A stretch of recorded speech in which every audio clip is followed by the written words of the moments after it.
Good afternoon, everyone. I'm David Nygren. I'm the physics department at UTA. I have the very great pleasure and honor to introduce today's speaker, Steven Weinberg, professor of theoretical physics at University of Texas, Austin. Professor Weinberg is a preeminent theoretical physicist of the modern era. His contributions have been seminal and diverse, and has contributed in specific fields such as particle physics, quantum field theory, gravity, supersymmetry, superstrings, and also cosmology. He is perhaps best known for an absolutely revolutionary advance in the theory of what is called electroweak interaction, in which the electromagnetic theories that were made clearer in the time of Maxwell and the phenomenon of radioactivity, are also known as the weak interaction, were shown to be deeply connected at the subatomic level, part of a single underlying phenomenological theory. And I would like to pleasure in introducing Professor Weinberg, who has always, we have come to learn to expect the unexpected from him. Professor Weinberg.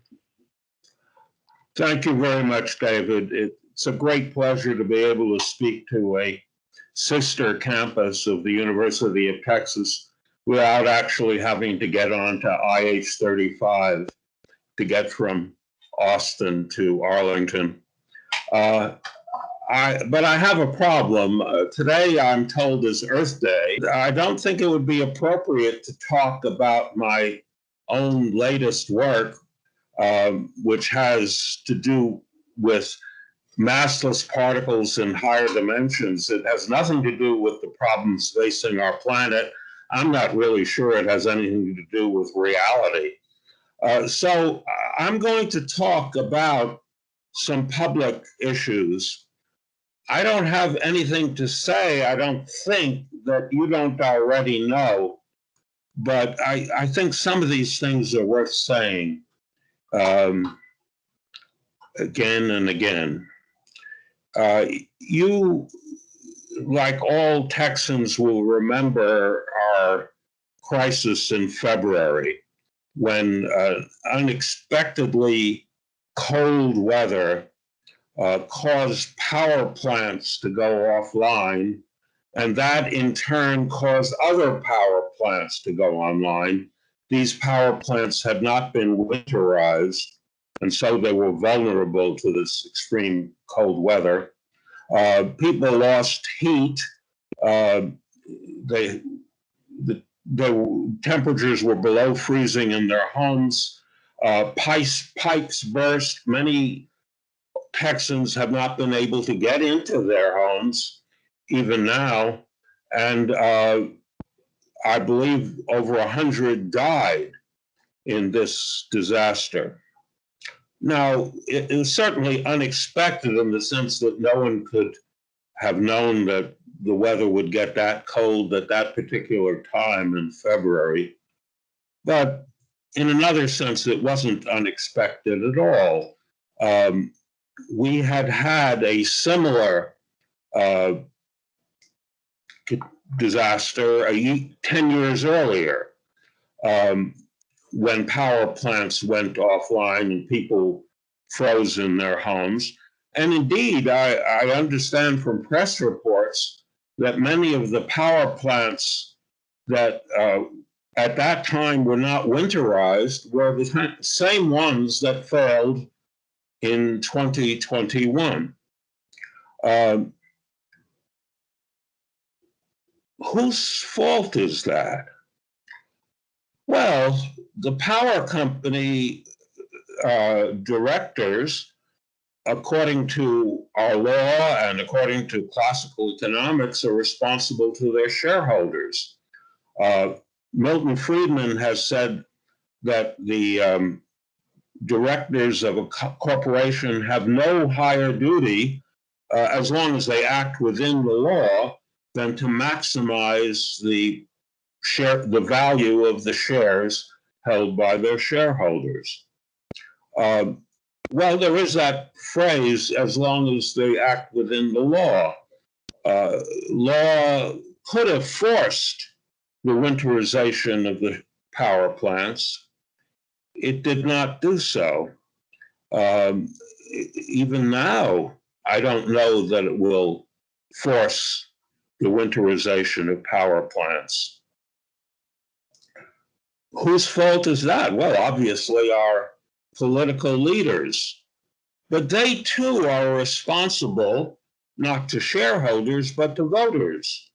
And a politician who gets too far ahead of what the voters, his constituents want, will soon no longer be in a position to do anything.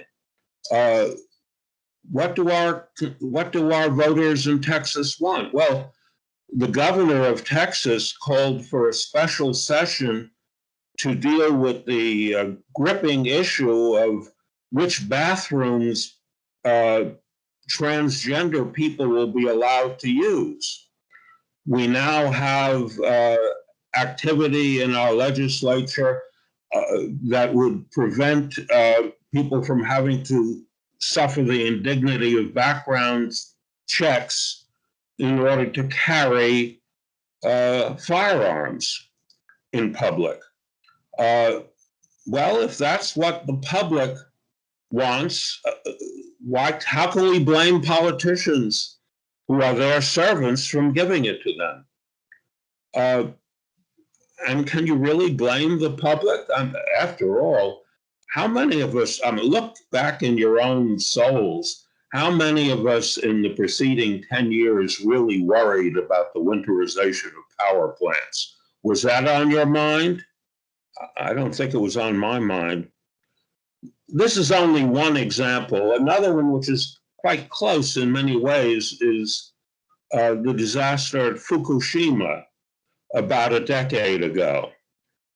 An underwater earthquake that no one could have expected at that particular time and place created a tsunami, what we used to call a tidal wave, which swept over the Japanese shoreline and into a nuclear power plant at Fukushima, spreading radioactivity, causing tremendous damage, killing people, making a large area uninhabitable.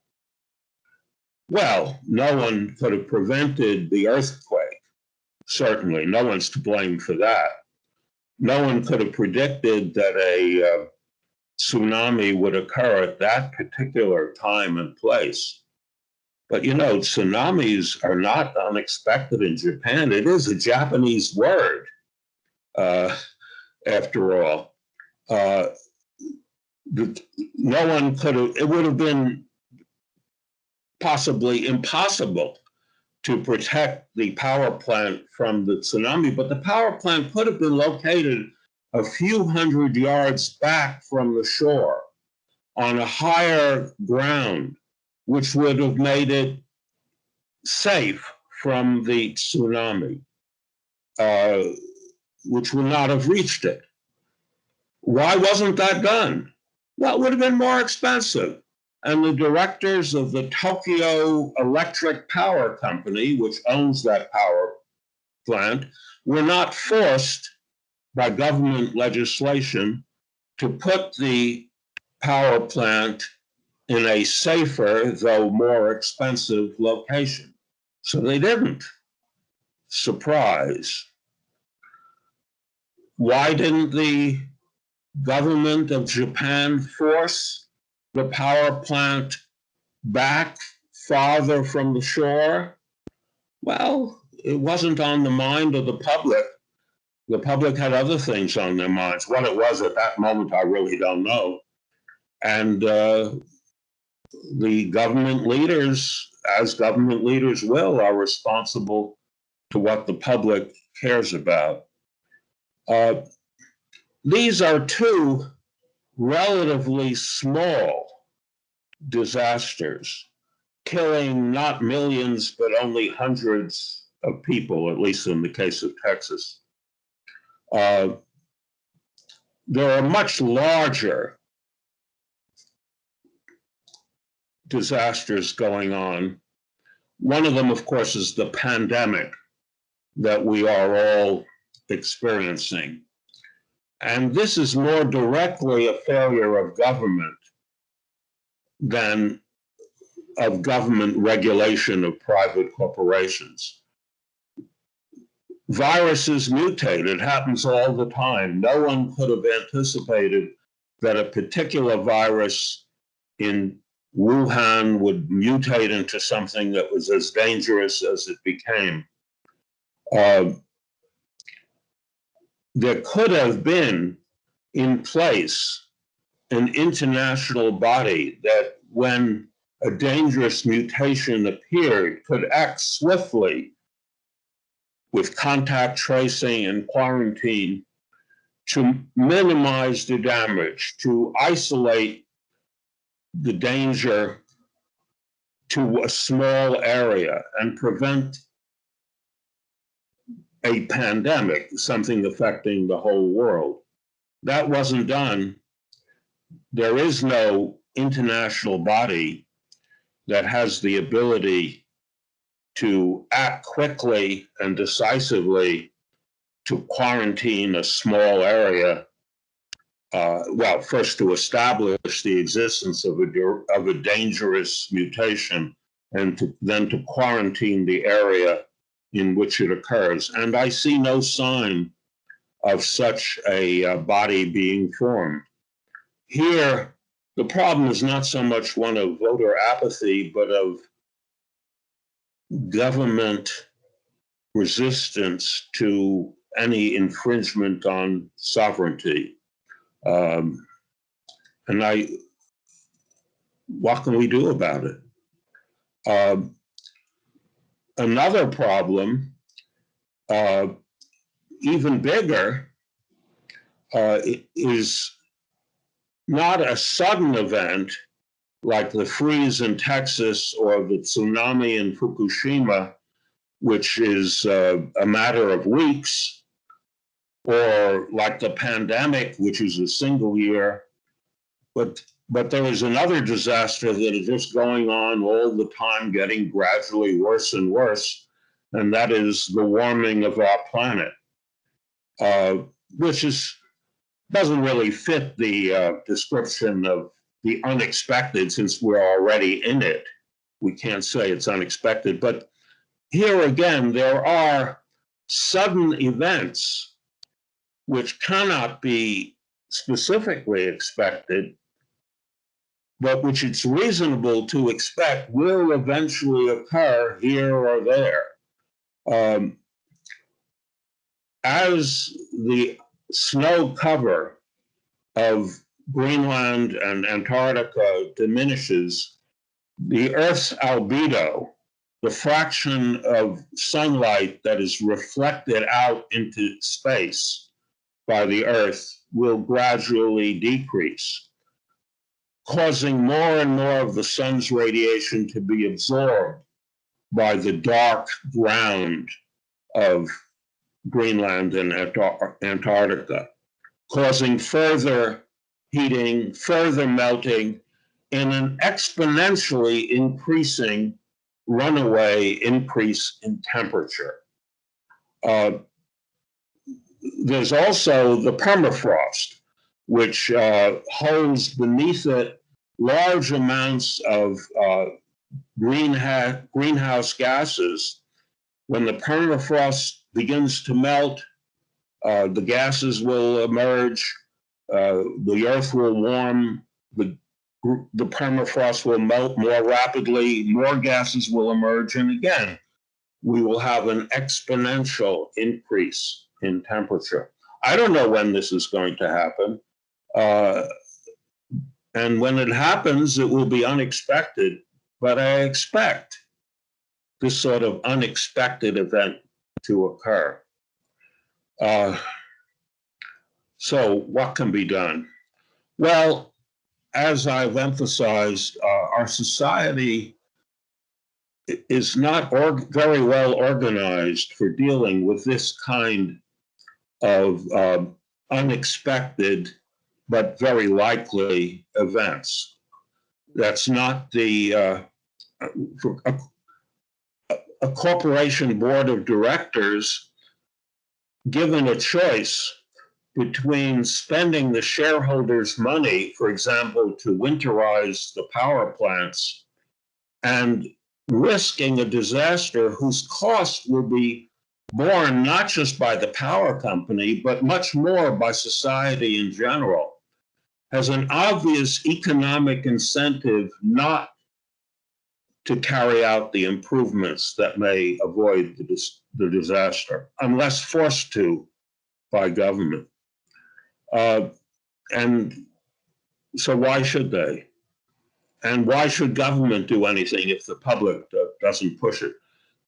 There is one element of society whose job description it is to yell and shout about dangers, to speak truth to power, as the saying goes, to play the role of Cassandra, even if, as in the original case of Cassandra, nobody pays any attention. And that is what in Europe used to be called the intelligentsia. That is, professors, reporters, authors of all sorts. They are the ones who advance their own careers by making a noise and should be encouraged to do so. Indeed, with regard to the pandemic, there were lots of authors of science fiction novels who foresaw it.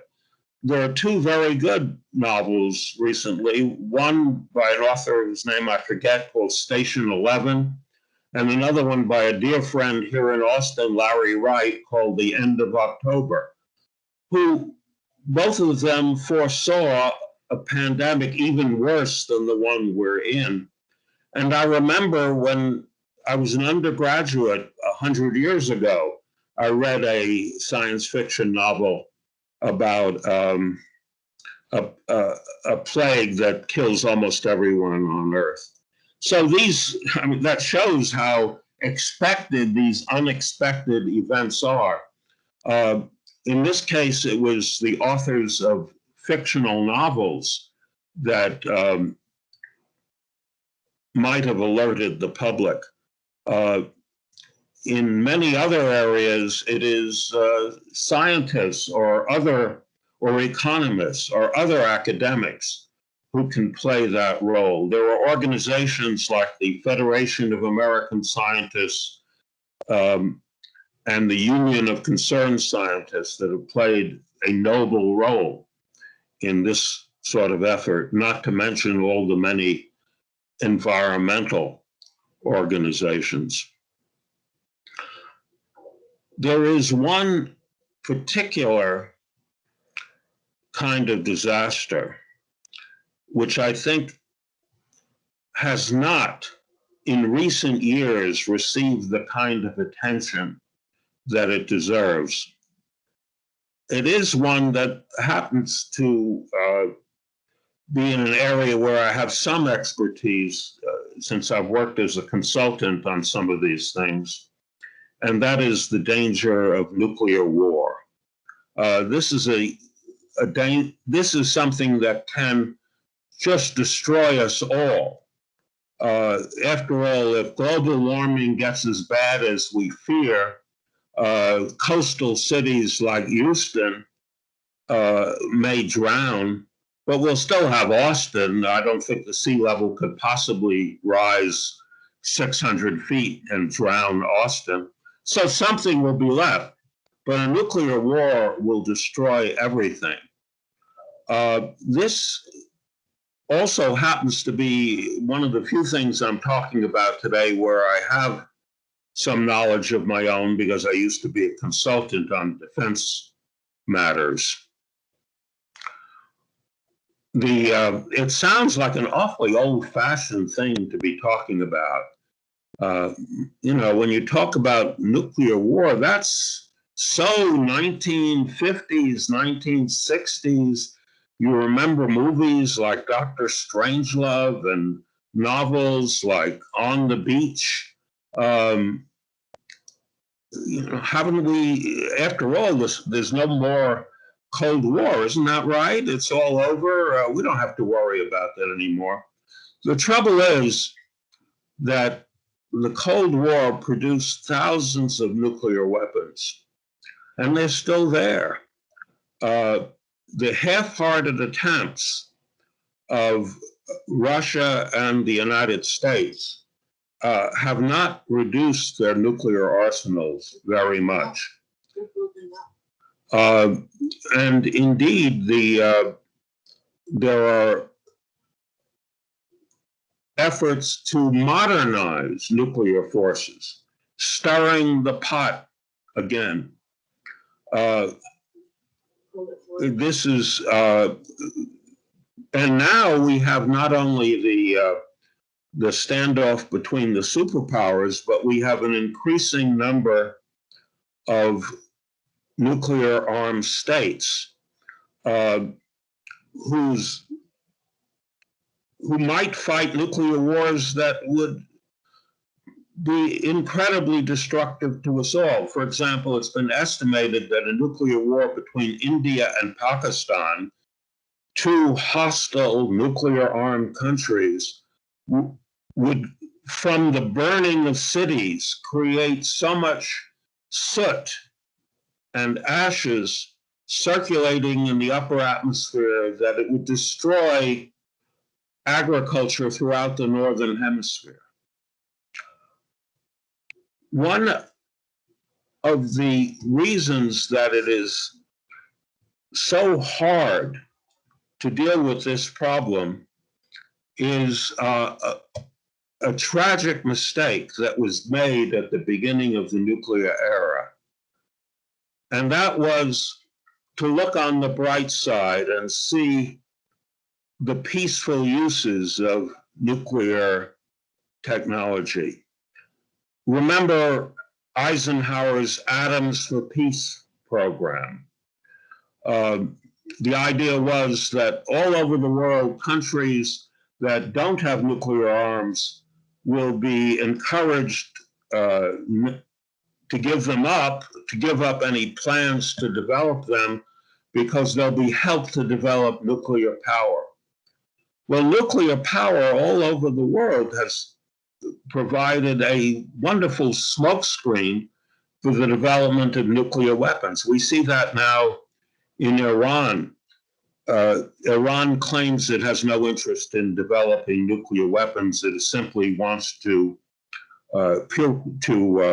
enrich uranium in order to build nuclear power piles, even though it's been offered enriched uranium fuel from outside. Does anyone take that seriously? Does anyone doubt that Iran is trying to develop nuclear weapons? And so it goes.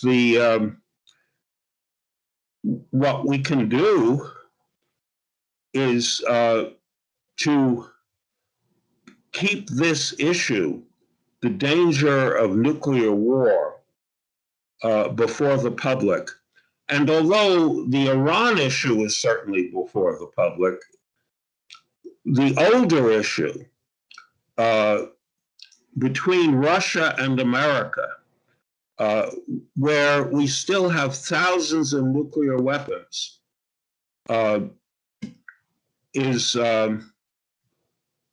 continues to be with us and is rarely discussed. And the danger is not that Russia will suddenly launch an intentional nuclear attack on America or vice versa, but that they will stumble into a nuclear exchange. And we have come very close to that a number of times. We came very close in 1962 during the Cuban Missile Crisis, when the American Joint Chiefs wanted to invade Cuba, not knowing that the Russians already had tactical nuclear weapons on the ground in Cuba, with authorization to use them if Cuba were invaded. There have been a number of incidents. These are well-known, books have been written about them, although I don't know how people remember them.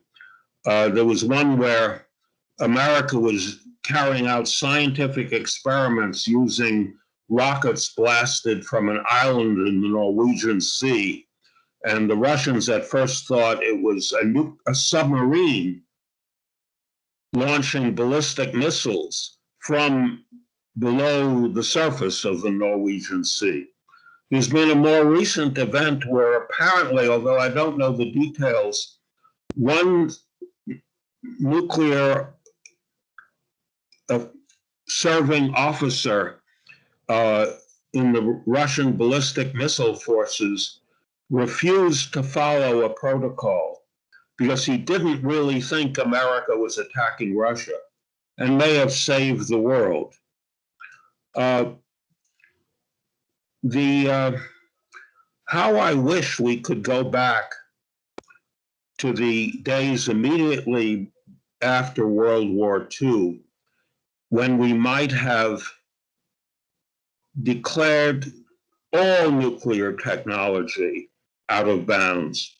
But there were too many interests that prevented that. There were projects. There was a project called Project Ploughshare, which intended to use nuclear weapons to dig canals. That was dropped because the spread of radioactivity there was just too obvious. There was a Project Orion, which would have used nuclear weapons to propel interplanetary travel. This was an enthusiasm of Freeman Dyson and led him and some others to come out against a comprehensive nuclear test ban because it was so important to develop nuclear technology. And the whole development of the nuclear power program, whether it's for military purposes like Rickover's development of nuclear submarines or commercial development like Fukushima, has kept nuclear technology alive, and here and there it becomes a cancer, producing not benefits for mankind, but threats to mankind, which cannot be specifically predicted, can't be said to be expected. But looking at our past and looking at our capabilities also can't be regarded as entirely unexpected. Thank you.